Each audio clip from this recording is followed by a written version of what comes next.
예, 오늘은 우리 히브리서 강의 37번째 시간인데요.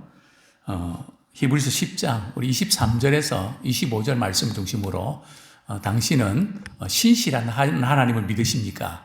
신실하신 하나님을 믿으십니까? 라는 제목으로 함께 도전받기를 원합니다. 예, 영국의 윌리엄 윌버포스라고 하는 노예 해방론자가 있었습니다. 어느 날 기도하는 중에 하나님께서 그에게 감동을 주십니다. 이런 감동을 주셨는데요. 나는 내가 대영 제국의 모든 노예들을 풀어줄 것을 원한다. 이런 마음에 도전을 주셨습니다. 그러나 그에게는 이것을 이렇게 이룰 만한 힘이 전혀 없었습니다. 또 뿐만 아니라 자기의 신체나 외모도 불편한 부분이 있었는데요. 곱사 등으로 정치적 인물은 또 이렇게 외모나 또 모든 부분들이 좀 이렇게 매력적이 있어야 되는데 그에게는 전혀 그런 것이 없었습니다. 뿐만 아니라 당시에 영국의 노예 제도는 보편화되어 있기 때문에 만약 이것을 주장을 하면 모든 사람들이 싫어합니다. 그러니까 모든 면에서 이것은 역부족이다. 그러나 그는 만약에 하나님이 도와주시면 그분이 이 일을 이루신다 하는 믿음을 가지고 그는 줄기차게 이 일을 전개해 나갔는데요. 물론 그가 살아생전에 노예 해방을 보지는 못했습니다. 그가 이제 죽은 후에 웨스트민스터 사원에 그 시신을 안치할 때에 바로 그날 영국에서 노예를 해방한다고 하는 법안이 통과가 됐던 겁니다. 참 신실하신 우리 하나님이 상황은 너무 어렵고 힘들지만 이루어 주셨던 거죠. 이전에 제가 이렇게 이런 간증을 드린 적이 있습니다. 역삼동에서 제가 목회를 할 때 해마다 저희들이 성경 컨퍼런스를 떠났습니다. 아마 이제 코로나 끝났으니까 올해는 또 저희들이 가족 캠프가 있었는데 이제 내년부터는 또 가능하지 않을까. 한 2박 3일 동안에 집중적으로 투어도 하면서 신앙 교육을 철저히 하는 아마 그런 시간인데요. 지금도 기억이 납니다. 바닷가에서 말이죠. 속초, 그죠? 이제 바닷가에서, 불쑥 말이 제가, 이렇게 기도를 제안했습니다. 우리 바다를 바라보면서 우리 교회도 선교하는 교회가 되게 해주십시오. 우리 함께 기도합시다. 그렇게 해서 그냥 바닷가에서 말이죠. 사람도 별로 없고 그래서 그냥 주여 이렇게 부르면서 말이죠. 우리 교회도 선교하게 해주십시오. 그럴 때 그때 하나님께서 제게 선교에 대한 강한 도전을 주셨습니다. 어떻게 보면 불이 들어왔다고 할까요? 선교를 하지 않고는 견딜 수 없는. 그래서 제가 우리 장로님들 7분이 되셨는데요. 장로님, 이제 저희 교회도 선교를 해야 되겠습니다. 그랬더니, 목사님, 우리 교회가 돈이 없는 거 아시지 않습니까? 또 교회 빚이 얼마인지 아시지 않습니까? 또 건축을 해야 되는데, 지금 건축 자금도 부족한데, 선교는 불가능합니다. 또 우리 장로님들이 또 재정이 어려워서 선교를 할 수 없다 그러니까, 접으려고 했죠. 그러나 제 마음속에는 선교해야 된다. 얼마나 강한 도전을 주시는지 안 하고는 살 수가 없을 만큼. 그래서 하나님, 제가 이 선교를 해야 되는데 우리 장로님들은 교회 재정 때문에 못하겠다고 하시는데 제가 어떻게 해야 됩니까? 그때 하나님께서 제게 말이죠. 이런 도전 주셨습니다. 너 한 달에 한 번씩 교회 권사님이 이제 기업체 회장님이신데 거기 제가 신우회를 인도했거든요. 그렇게 이제 신우회 인도하면 봉투를 하나 주겠다고. 너 그 봉투 내놔. 그걸 가지고 통장 하나 만들어. 그리고 공포해. 우리 하나님이 선교하기를 원하시는데 혹시 마음에 감동을 주신 분들은 이런 계좌로 입금을 부탁한다고. 그런데 벌써 이렇게 그건 한 30년 전이네요. 그죠? 감동을 주셔서 말이죠. 어떤 분이 500도 해주시고, 그 당시에 참 전세가 한 300쯤 됐는데, 서울 시내에. 그래서 정말 이렇게 뜨겁게, 복음을 전했던. 그래서 저는 그때 내 욕심이 아니라 우리 하나님 기뻐하신 일에 우리 하나님 소원을 주시면 신실한 하나님께서 반드시 이루신다. 우리의 상황과 형편에 좌우되지 말고 신실하신 하나님 그분이 이루신다. 성경은 오늘 이렇게 말씀합니다. 우리 히브리서 10장 23절 우리 같이 읽겠습니다. 10장 23절 시작. 또 약속하신 이는 미쁘시니 우리가 믿는 도리에 소망을 움직이지 말며 굳게 잡고. 신앙이 무엇일까요? 신앙은 우리 하나님과 그분의 약속이 신실하다는 것을 믿는 것입니다. 참, 이 세상은 하나님을 무시하고 또 그분의 말씀을 가볍게 여깁니다. 그리고 믿는 우리를 향해서 조롱도 하고 비아냥거립니다. 그 이야기를 듣다 보면 우리의 믿는 도리의 소망이 흔들흔들할 때가 있습니다. 특별히 히브리서 저자가 히브리서 기록할 당시에 상황이 이랬죠. 신앙에 박해가 들어왔거든요. 그래서 신앙을 포기하기가 쉬운 이런 상황. 또 유대교로 돌아가려고 하는, 그죠? 우리가 종교를 바꿔서 이런 일이 생기지 않았나 해서 기독교에서 유대교로 돌아가려고 하는. 그래서 히브리서는 굉장히 메시지 강합니다. 정신이 뻗짝 들 정도로 말이죠. 아주 경고의 메시지들이 있고요. 왜냐하면 실제 상황 속에서 뭐 이래도 좋고 저래도 좋다 이게 아니라 이거다. 이렇게 하지 아니하면 이런 일이 일어난다. 얼마나 강한 메시지를 우리에게 주는지 모릅니다. 오늘 성경은 이렇게 말씀합니다. 약속하신 일은 미쁘시니. 뭘 약속하셨는데요? 히브리서 계속 강조하고 있는 부분이 바로 예수님은 단번에 영원한 속죄를 이루셨습니다. 그죠? 그래서 우리가 하나님 은혜 보좌 앞에 담대히 나갈 수 있는 담력을 얻게 된 겁니다. 그죠? 이 그리스도의 구속의 역사를, 그 약속을 우리 믿고 흔들지 말라는 거죠. 우리 신앙은 과거, 현재, 미래가 보장된 것입니다. 세상의 보험은 어떤 점에서 참 이렇게 또 몸이 아프고 이럴 때는 도움이 되는데 그렇지 않을 때는 아깝다는 생각이 많이 듭니다. 믿음은 과거에 우리의 죄가 사함받는 그런 은혜가 있고요. 또 우리 믿음을 가진 사람은 또 소망이 생깁니다. 이 소망은 미래죠. 또 믿음을 가진 사람은 현재 삶에서 사랑으로 열매를 맺게 되어 있습니다. 어쨌든 우리는 믿는 도리의 소망을 우리 굳게 붙잡는 자가 되기를 원합니다. 그런데 우리가 어디서 흔들린가 하면 대세에 흔들리고요. 또 다른 사람의 말에 흔들리고 때로는 우리 자신의 상태, 우리 자신의 어떤 영적인 컨디션, 거기에 따라서 우리는 자꾸 흔들립니다. 물론 우리가 돌아보고 믿음이 있는가 점검해야죠. 그러나 우리는 분명히 붙잡아야 될 것은 말이죠.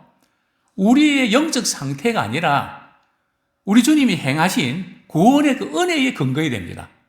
항상 우리가 회복될 때도 그것을 붙잡고 일어나야지 내 스스로 일어나려고 하다 보면 주저앉게 됩니다. 그래서 교회에서 우리 예배드리고 나에게 묶여있던 우리들이 주님의 약속의 말씀 붙잡고 다시 한번 확인하고 일어나게 될 것입니다. 그래서 믿는 도리에 소망을 붙잡는, 그것은 바로 우리 하나님은 신실하신 분입니다. 우리가 이 죄 용서함을 받았다고 하는 죄사함의 확신, 물론 여기 우리 저녁에 오신 분들은 다 확신이 있고 그 은혜를 다 체험했을 겁니다. 그런데 그 용서에 대한 확신을 언제 강하게 느끼는지 아십니까? 그건 다른 데 느끼는 게 아니고요. 우리가 믿음의 공동체, 즉 우리 예배를 드리면서 그리스도 안에서 하나님께 가까이 나갈 때, 그때 용서에 대한 확신을 강하게 느끼게 됩니다. 우리 혼자 있을 때 또 세상 가운데 살아갈 때는 우리가 알긴 알지만은 자꾸 우리 자신에게 매이게 된다는 거죠. 그러나 예배를 통해서 우리의 사고 체계가 바뀝니다. 마인드가 바뀝니다. 그래서 우리 신앙은 어떤 점에서 안경과 같지 않을까? 어떤 안경을 쓰는가에 따라서 세상이 다르게 보입니다. 그렇기 때문에 우리는 교회 예배를 통해서 믿음의 안경을 쓰고 우리 주님 주시는 그 은혜 안에서 사물을 바라보고 우리가 믿음으로 나가는 우리가 되기를 소원합니다. 자, 히브리서 3장 6절 우리가 굳게 붙잡아야 될 것이 있는데요. 왜냐하면 우리는 그냥 가만히 있으면 떠내려갑니다. 구원도 그렇고요. 그래서 구원을 등한히 여기지 말라 하셨는데 히브리서 3장 6절 말씀 같이 읽겠습니다. 시작. 그리스도는 하나님의 집을 맡은 아들로서 그와 같이 하셨으니 우리가 소망의 확신과 자랑을 끝까지 굳게 잡고 있으면 그의 집이라. 하나님께서 우리에게 주신 약속의 말씀, 또 우리의 사명, 때로는 환경과 또 여러 가지 사정으로 인해서 흔들릴 때가 있는데요. 우리는 그 약속을 굳게 붙잡고 가야 됩니다. 성경은 처음 들은 말씀을 확신하고 굳게 붙잡아라. 이것을 굉장히 강조합니다. 또 성경 구절 한 구절 더 보겠습니다. 히브리서 3장 14절. 히브리서 3장 14절. 시작. 우리가 시작할 때에 확신한 것을 끝까지 견고히 잡고 있으면 그리스도와 함께 참여한 자가 되리라. 우리가 시작할 때 확신한 것을 끝까지 붙잡고 나가라. 그러면 우리 그리스도와 함께 참여한 자가 된다. 예수님께서 말씀하셨습니다. 마지막 시대에 우리의 믿음이 흔들리고 약해질까 봐 끝까지 견디는 자가 구원을 얻으리라. 그렇게 말씀하셨습니다. 어떻게 보면 신앙은 끝까지 견디는 그 싸움이라고 해도 과언이 아닙니다. 우리가 어떻게 약속하신 걸 굳게 붙잡을 수 있을까요? 다른 건 아니고요. 우리 하나님은 신실하시기 때문에 약속하신 것을 그분은 반드시 지키시는 분이십니다. 그렇죠? 그것을 우리가 굳게 붙잡으셔야 되죠. 자, 두 번째로 우리 해야 될 도전의 말씀은 서로 돌아보아 사랑과 선행을 격려해야 됩니다. 자, 우리 24절, 25절 같이 읽겠습니다. 시작. 서로 돌아보아 사랑과 선행을 격려하며 모이기를 피하는 어떤 사람들의 습관과 같이 하지 말고 오직 권하여 그날이 가까움을 볼수록 더욱 그리하자. 우리가 사랑 안에서 서로 돌보는 일에 힘써야 됩니다. 이번에 우리 가족 캠프를 통해서 참 서로 사랑하고 돌보는 그것이 얼마나 우리를 행복하게 하는지 우리는 또 그 행복을 누리고 감사하면서 돌아오게 되는데요. 여기서 서로 돌아보라는 것은 서로를 자세히 살피라는 겁니다. 절대 우리 신앙생활은 말이죠. 혼자 은혜 받고 독불장군식으로 신앙생활을 할 수 있는 게 아닙니다. 절대로 아닙니다. 당시에 이제 히브리서가 기록될 당시에 신앙인들 가운데는 또 영지주의의 어떤 신비로운 체험을 강조했습니다. 이 신비로운 체험을 강조한 분들은 함께 협력하고 함께 동력하지 못합니다. 자, 직통으로 말이죠. 뭐가 임해돼 갖고 뭐 능력 받고 말이죠. 뭐 그걸 강조를 하죠. 그런 부분들이 개인에게는 필요한데요. 계속적인 신앙생활 하는 데는 한계가 있습니다. 그래서 성경은 서로 돌아보고 독려해라. 그리고 지속적인 돌봄이 필요합니다. 사실 제가 감사한 것은 저희 교회는 작은 교회를 섬기는데 참 마인드가 잘 되어 있습니다. 우리 선교와 또 작은 교회를 섬기는 그런 부분에서는 정말 감동적입니다. 강대상에서 이렇게 그 사정을 이야기하면 벌써 지금 몇 년째입니까? 17, 18년째거든요. 그분들을 지속적으로 돌보고 관심을 갖습니다. 지난번에는 그 어려운 교회 말이죠. 같이 이야기 들어주고 잠을 좀 설치다가 대상 고지까지 오지 않았습니다. 그래서 너무 그 교회가 힘들고 어려워서 잠이 잘 오지 않고 막 그렇게 하다가 면역이 떨어져서 말이죠. 그러나 참 행복했습니다. 서로 돌아보고 관심을 갖는. 그래서 우리는 항상 교회 와서 말이죠. 우리가 이렇게 오늘도 우리 하나님께서 우리 목사님 통해서 얼마나 많은 은혜를 주실까. 물론 그 부분도 사모야 됩니다. 그러나 우리는 교회에 올 때 하나님 오늘도 제가 교회 가서 예배드리고 또 성도들 가운데 참 삶에 너무 낙심이 되고 좌절이 되고 아무 생각도 나지 않고 너무 슬퍼하는 그런 분들도 분명히 있을 겁니다. 마음이 상한 분들도 있고 얼굴에 그늘이 진 분도 있을 겁니다. 그분을 만나게 하시고 그분을 어떻게 도울 수 있을지 가르쳐 주십시오. 만나게 해주십시오. 저도 매일 이렇게 교회 와서 본당에서 기도할 때 그 기도를 하면 하나님 오늘 하루도 생명 연장시켜서 감사합니다.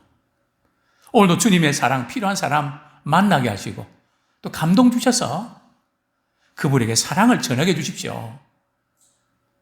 또 뭐 설교 준비하다가 또 어떤 때는 아무개에 관심을 갖고 좀 격려해야 되겠다. 그런 감동 주시면 또 그대로 반응해서 또 격려하곤 합니다.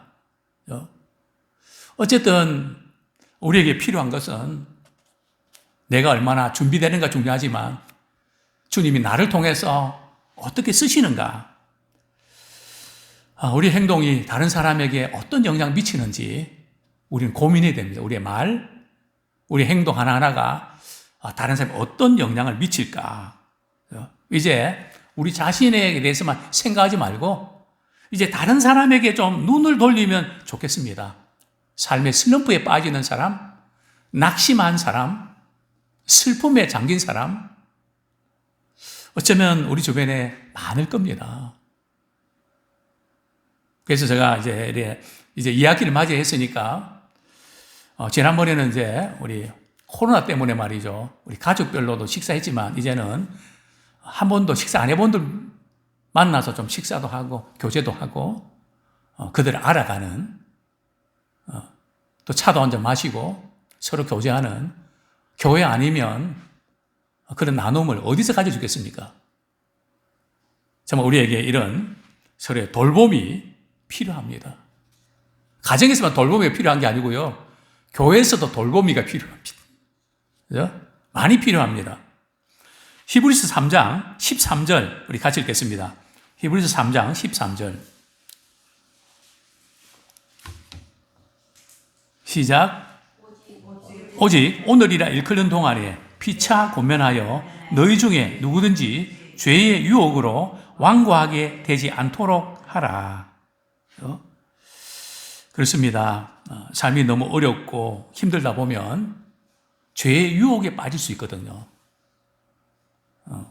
항상 우리는 정신을 놓으면 안 됩니다. 애따 모르겠다. 그냥 될 대로 되라지 뭐.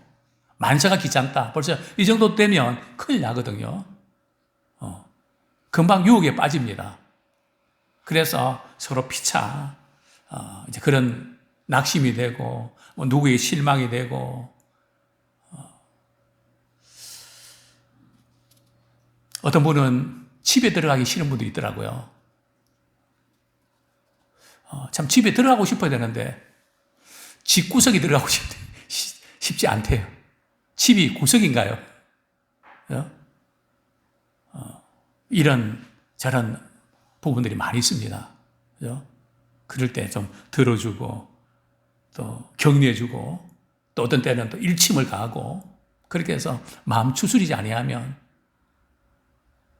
참 어느 한순간에 극단적인 선택을 할 수 있거든요. 그죠? 저는 주변에 그런 분들 많이 봅니다. 목사님, 그때 목사님께 전화하지 않았더라면 제가 극단적인 선택을 할 뻔했습니다. 우리가 참 약한 생각을 하면 한순간에 그렇게 빠질 수도 있지 않겠습니까? 그렇습니다. 우리가 신앙생활 하는데 되게 중요한 것은 말이죠. 한 사람 한 사람 각자를 돌보고 또 관심을 갖고 믿음을 독려해주고 이런 시간을 많이 가져야 됩니다. 그 사람이 믿음이 조금씩 자라고. 근데 요즘에 참 안타까운 것은 홀로 서기에 익숙해져 갑니다. 이제는 어려움이 있으면 안 믿는 사람도 교회 나왔거든요. 지금은 믿는 사람도 어려움이 있으면 교회 잘 안 나옵니다. 자기 문제 이야기 안 합니다. 주님과 직접 풀죠. 근데 그렇지 않습니다. 내 스스로 잘 풀리지 않습니다. 그래서 교회 공동체를 통해서 그리스도의 머리로 우리를 지체 만들어 주셨거든요. 우리를 위한 기도는 말이죠. 다른 사람이 해주실 때 응답이 잘 된다는 거 아십니까?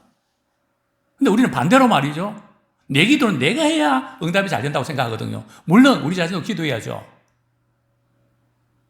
근데 경험상 다른 사람을 위해서 기도할 때 기도가 잘 됩니다. 기도 응답이 빠릅니다. 왜냐하면 욕심이 없는 기도거든요. 그렇다면요. 제가 목회에서 느끼는 것은 하나님의 응답이 말이죠. 성도들을 통해서 다양한 기도를 통해서 흘러간다는 겁니다. 정말 성경에 보면 그런 기도를 많이 보지 않습니까? 바울과 말이죠. 아나니아. 전혀 기도할 그런 대상이 아니었는데 하나님께서 만나게 하시지 않습니까? 또 우리가 기도하지 않습니까? 갑자기 그분을 위한 기도가 나옵니다. 물론 우리가 어떤 때는 내가 생각한 기도하지만 하나님께서 기도를 시키세요. 분명히 이 기도 하려고 그랬는데 하나님은 자꾸 다른 기도를 하게 하세요. 마치 빨려들어가는 것처럼 말이죠. 왜 그럴까요? 필요했어요. 그 순간 필요하기 때문에 하나님께서 기도를 시키시는 겁니다. 그럴 때 우리는 기도의 끈으로 연결되기 원합니다. 그럴 때 하나님께서 다양하게 말이죠. 풍성하게 그 공동체를 축복해 주신 줄 압니다. 그러나 사단은 말이죠. 신자를 불편하게 만들어서 자꾸 분열을 일으켜서 이렇게 만나는 것 자체를 싫어하게 만드는데요. 우리가 서로 돌아보고 사랑과 선행을 격려하려고 그러면 혼자 있어서 되나요? 안 되죠. 그래서 우리 25절 말씀 읽고 우리 말씀을 정리하겠습니다. 시작. 모이기를 피하는 어떤 사람들의 습관 같이 하지 말고 오직 권하여 그날이 가까움을 볼수록 더욱 그리하자. 당시에 그 성도들은 모이는 것 자체를 부담스러웠던 것 같습니다. 성도들이 만나는 것 자체가 싫었던 것 같습니다. 사실 이것이 고도의 사탄의 전략이거든요. 제가 설교를 하고 말이죠. 오늘 제가 이제 설교한 그 내용에 대해서 성도들이 은혜 받았는지 안 받았는지 어떻게 하는지 아십니까? 은혜 받으면요. 교회에 더 있고 싶어집니다. 근데 은혜를 못 받으면요. 손살같이 빠져나갑니다. 확연히 드러나거든요. 우리가 모일 때 말이죠. 관심도 갖고 서로 사랑도 할 수 있고 교제도 할 수 있습니다. 그게 엄청난 은혜죠. 근데 모이지 않으면 불가능합니다. 그래서 항상 이 교회 문제는 모임에 참석 잘 안 하는 분들이 문제가 생깁니다. 왜냐하면 소외감 느끼거든요. 나에게 교회가 관심이 없는 것 같거든요. 스스로 그렇게 느끼는 거죠. 그래서 우리 특별히 믿음의 식구들이 모이는 거. 세상 사람들 모임이 얼마나 많습니까? 저도 모임에 말이죠. 다 참여를 못 합니다. 가다 보면은 할 수 꼭 필요한 모임들은 몇 군데 가는데요. 동창회부터 시작해갖고 얼마나 많습니까? 그죠? 그들도 모임의 중요성을 압니다. 그런데 우리가 점점 이런 모임에 대해서 점점 힘을 잃는 그런 시대에 살고 있지 않나 돌아보게 되는데요. 그렇습니다. 우리 주님 오시는 그날까지 우리 믿음, 소망, 우리 사랑, 이게 항상 있어야 되는데 이거 붙잡고 승리하는 그런 우리가 되기를 소원합니다.